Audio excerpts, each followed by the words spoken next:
Bonsoir mesdames, bonsoir messieurs, ravi de vous retrouver une fois de plus. Je retrouve toutes nos excuses pour ce retard avec lesquels on débute ce journal.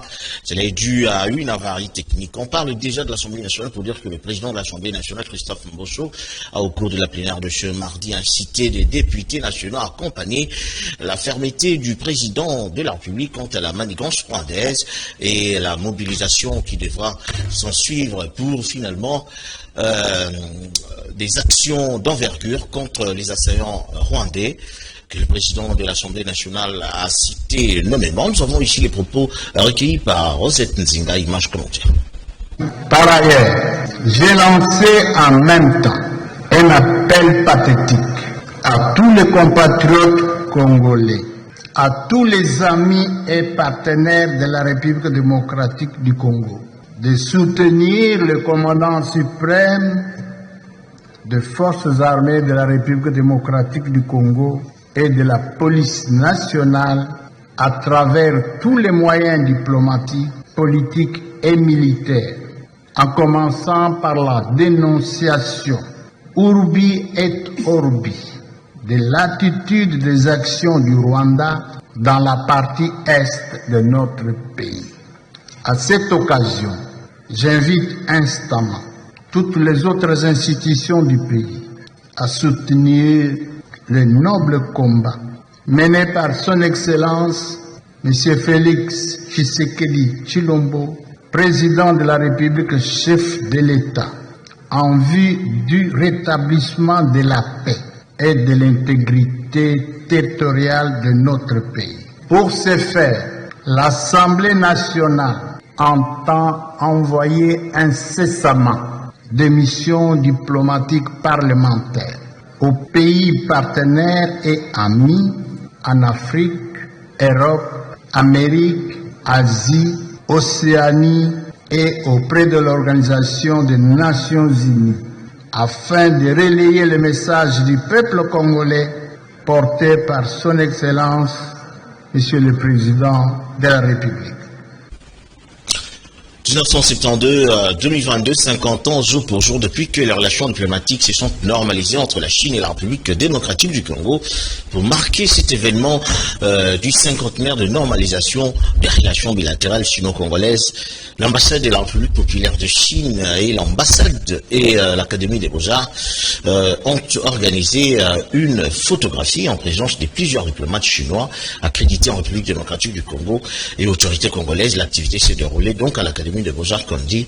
C'était donc ce mardi 27 septembre 2022.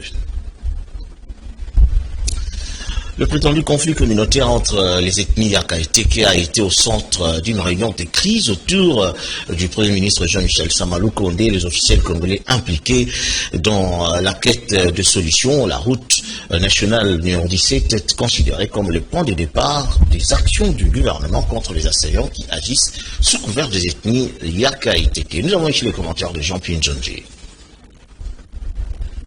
Le Premier ministre et ses collaborateurs se sont attardés à la masse des grandes opérations sur la route nationale numéro 17, devenue depuis peu un repère des assaillants qui sèment la mort et la désolation dans le territoire des Kwamout. D'importantes factions de l'armée et de la police sont déjà mises à contribution à cet effet. Option levée et confirmée par le ministre de l'Intérieur, Daniel Asselo Okito. Il y a l'armée, il y a la police qui sont mises à l'œuvre au jour d'aujourd'hui dans la province de Maïnombe, plus particulièrement dans le territoire de Kwamout, et sur la route nationale numéro 17, où les insurgés se retrouvent encore dans des forêts, dans des savanes, en train de continuer à commettre des actes ignobles, parce que ce sont des actes qui amènent même à la mort. Les officiels présents à cette réunion ont confirmé la main noire qui agit dans le pseudo-conflit entre ethnies Teke et Yaka. Et cette main noire est identifiée et sera dans les prochains jours démantelée. Ces conflits communautaires mais qui visiblement porte une main noire sur lui, doit être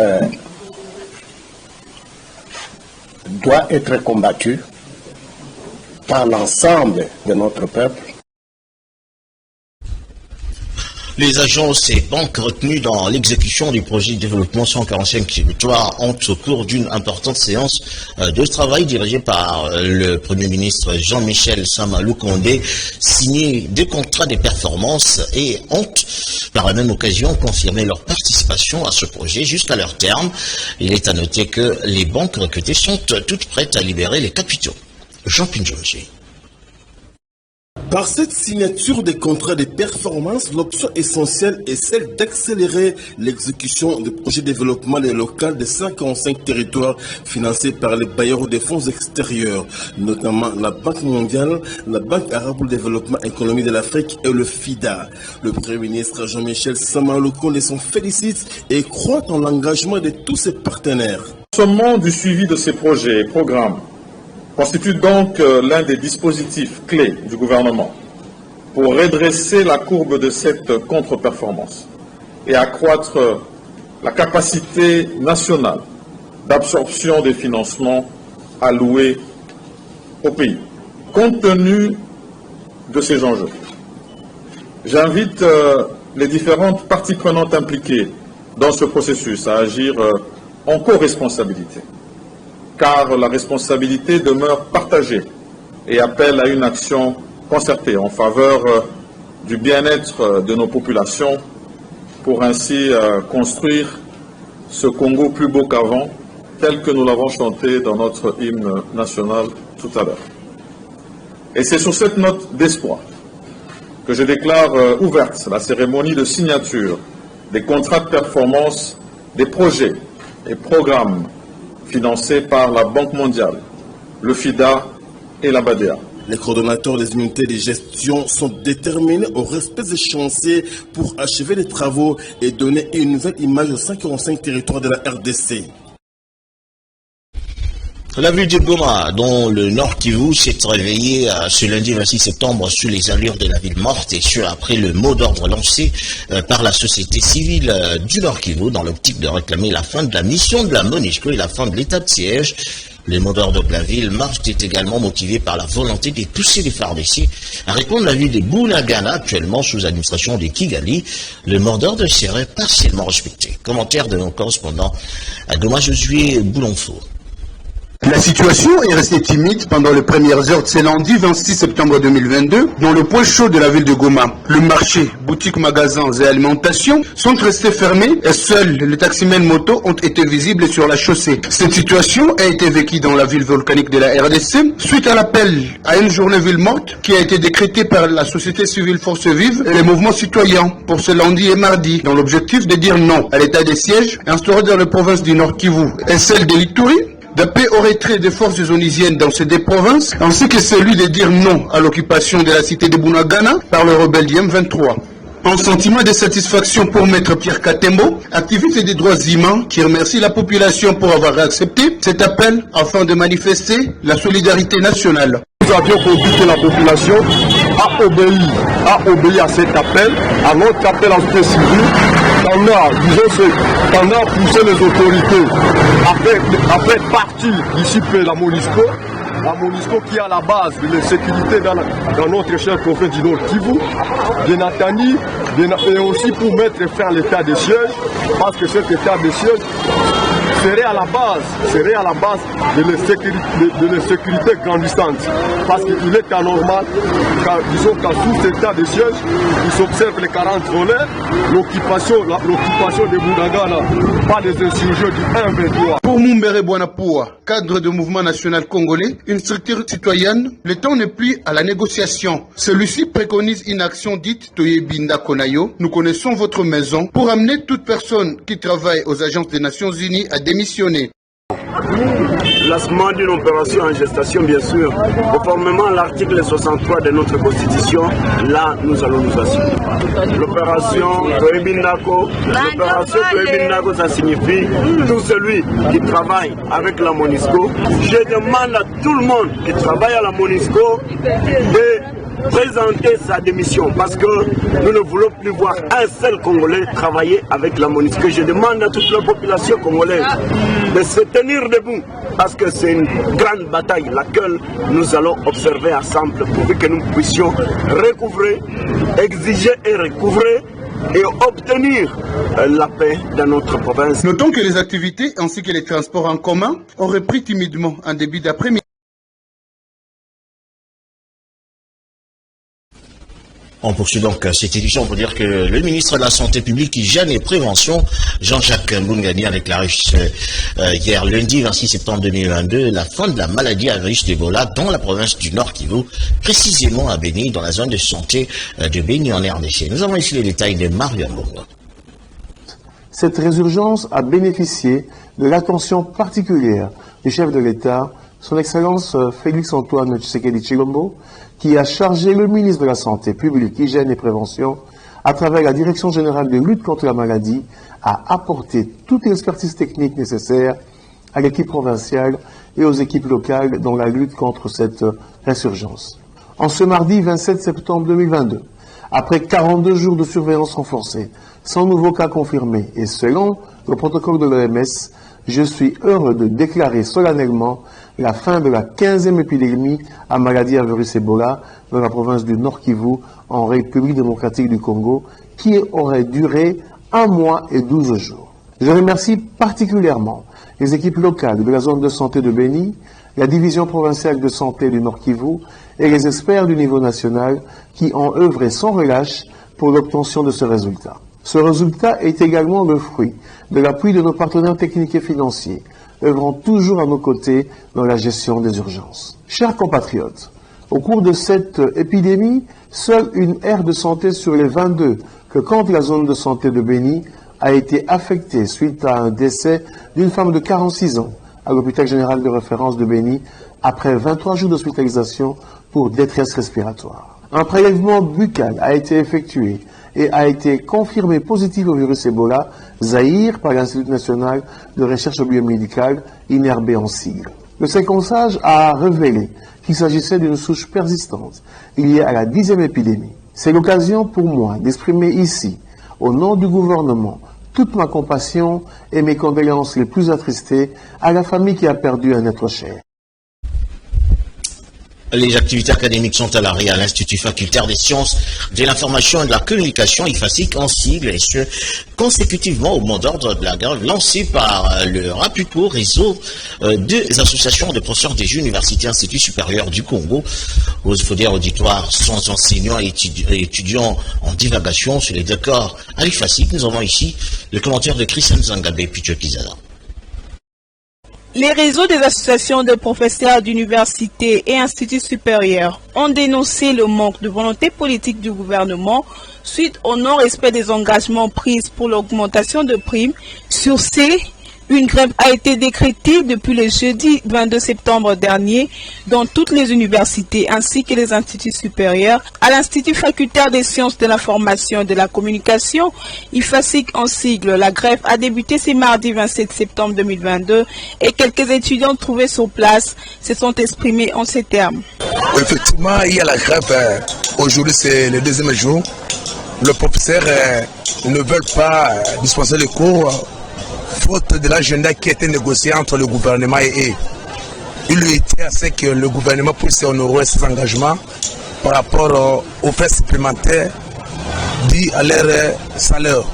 Voilà pourquoi nous sommes à l'extérieur, on n'étudie pas et nous continuons à observer. Apparemment, il y a eu des accords entre les ministres et les enseignants et du coup ils sont décidés de gréver, de nous priver des enseignements. Et ça commence aujourd'hui à l'IFASIC. Je dirais que déjà ils doivent avoir pitié de nous, ils doivent se mettre dans notre place, c'est-à-dire que nous étudiants, nous avons aussi besoin d'étudier et d'acquérir la matière. Déjà quand on reste à la maison là, c'est nous faire perdre du temps. Nous entamons déjà la fin de l'année et nous avons besoin de finir avec les cours. Donc si possible, chercher à vous conscientiser entre vous et trouver une solution pour nous. Les étudiants de l'IFASIC lancent un cri de détresse aux autorités compétentes afin de revoir cette situation qui les pénalise d'étudier en toute quiétude. Repenser le tourisme, c'est les thèmes sur lesquels l'Organisation du tourisme des Nations Unies a placé la journée mondiale du tourisme célébrée le 26 septembre de chaque année. À l'ISP Gombe, cette journée mondiale du tourisme a suffisamment vécu à travers une conférence scientifique axée sur la gastronomie et la rumba congolaise. L'activité a été présidée par la directrice générale de l'ISP Gombe, le professeur Gertrude Ekombe Kofo. La vie à la DIAC. La journée mondiale du tourisme a suffisamment vécu à l'Institut supérieur pédagogique de la Gombe et c'est à travers une conférence scientifique ouverte sous la houlette de la directrice générale de cet établissement, la professeure Gertrude Ekombe Kofo, qui s'est félicitée du thème interpellateur choisi au niveau du département d'accueil et tourisme de l'ISP Gombe, à savoir repenser le tourisme autour de la rumba et la gastronomie. La rumba congolaise, comme vous le savez, fait partie du patrimoine culturel immatériel mondial de l'UNESCO. La gastronomie congolaise, quant à elle, est parmi les gastronomies les plus prisées du monde, mais méconnue et même un peu minimisée par les Congolais eux-mêmes. En organisant cette activité, vous voulez donc relancer et redynamiser notre identité. Vous voulez également faire revivre le tourisme dans notre pays. Vous voulez réveiller la conscience des décideurs sur l'importance du tourisme qui constitue de tout le temps une source intarissable de richesse pour relancer l'économie d'un État. Animée par un expert de l'Office national du tourisme, cette activité de haute envergure aura permis aux chercheurs, étudiants, enseignants et responsables de vendre l'image positive du département d'accueil et tourisme de l'ISP Gombe. L'ISP, c'est un fer de lance pour le lancement des activités culturelles liées au tourisme. Nous serons à tout moment et à tous les temps les partenaires privilégiés de l'Office national du tourisme. Le 27 septembre de chaque année est consacré à la Journée mondiale du tourisme. Pour 2022, l'Organisation des Nations Unies l'a placé sous le thème « Repenser le tourisme » avec à la clé les idées nouvelles dans ce secteur. Revenons dans la mission, c'est le thème retenu pour la célébration de 25 ans de l'existence du Centre évangélique Parole du Salut. Les responsables de cette communauté évangélique sont déterminés à faire de ce jubilé d'argent un moment de remerciement à l'Éternel pour les 25 ans de soutien et de bénédiction. Jean-Claude Safari, pasteur responsable de cette communauté, en a parlé au cours d'une conférence de presse. Commentaire Jean-Pierre Jones et Petit Kizaza. Ça fait 25 ans que l'Église Centre évangélique francophone, la Parole du Salut, a eu à pouvoir démarrer en cet endroit. On ne s'est jamais déplacé pour pouvoir aller ailleurs si ce n'est que lors de la construction. Par cette conférence de presse, le pasteur révérend Jean-Claude Safari vient de lancer les activités du jubilé d'argent de la Parole du Salut. 25 ans durant, une histoire qui a commencé un dimanche de culte sous une pluie battante est à ce jour un témoignage de fidélité et de foi en l'Éternel. Les 25 ans de la Parole du Salut restent une preuve de la miséricorde de Dieu, une miséricorde que l'on ne peut mesurer. Et 25 ans, sincèrement, ce n'est pas donné, ce n'est pas ramassé. 25 ans, c'est 25 ans de grâce, 25 ans de faveur, 25 ans où on a vu la main de Dieu, 25 ans où on a commencé jeune, sous la pluie, le premier jour, le 5 octobre 1997. 25 ans où on a commencé avec de faibles commencements, comme dit la parole de Dieu, que Dieu ne minimise jamais. Pour les chrétiens et fidèles de la Parole du Salut, les 25 ans ne suffisent pas. L'œuvre de Dieu devra continuer jusqu'aux extrémités de la terre, n'a cessé de marteler Jean-Claude Safari. Rayonnons dans la mission. Pourquoi cela? Parce qu'il n'y a qu'une seule instruction, un seul ordre, un seul commandement que Jésus a donné à son Église. Quand on lit Matthieu chapitre 28 à partir du verset 18, il a dit « Allez, faites des nations des disciples, et baptisez-les au nom du Père, au nom du Fils et au nom du Saint-Esprit. » Il ajouta ceci « Et voici, je suis avec vous tous les jours jusqu'à la fin du monde. » Comprenez que c'est l'instruction que le Seigneur nous a donnée, un commandement, un impératif qui doit absolument s'exécuter.